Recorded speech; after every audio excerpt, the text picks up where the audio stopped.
اعوذ باللہ من الشیطان الرجیم بسم اللہ الرحمن الرحیم دی ایم اسکول اینڈ کالج اسلام آباد سے محمد علی جعفری عنوان اسم معرفہ کی تعریف اور اقسام کے ساتھ حاضر ہے۔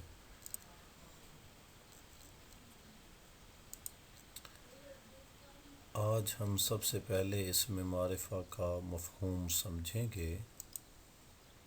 اسم معرفہ سے مراد کیا ہے؟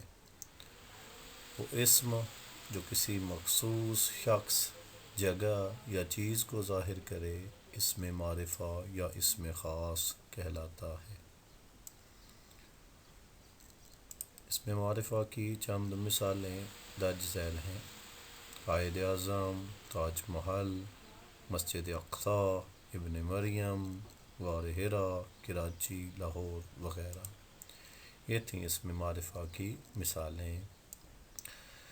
اس کے بعد شعر کی ایک مثال لیتے ہیں کہ اسم معرفہ کی مثال شعری صورت میں کیا ہوگی۔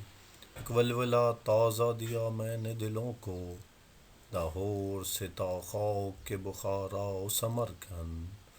اس شعر میں لاہور، بخارا اور سمرقند اسم معرفہ ہیں۔ اس کے بعد ہم آتے ہیں اسم معرفہ کی اقسام پر۔ سب سے پہلی قسم اسم علم، دوسری قسم اسم ضمیر، تیسری قسم اسم اشارہ، چوتھی قسم اسم موصول ہے۔ تو یہ چاروں قسمیں جو ہیں یہ اسم معرفہ کی ہیں۔ تو امید کرتا ہوں آج کے درس سے آپ نے اچھا خاصا سیکھا ہوگا۔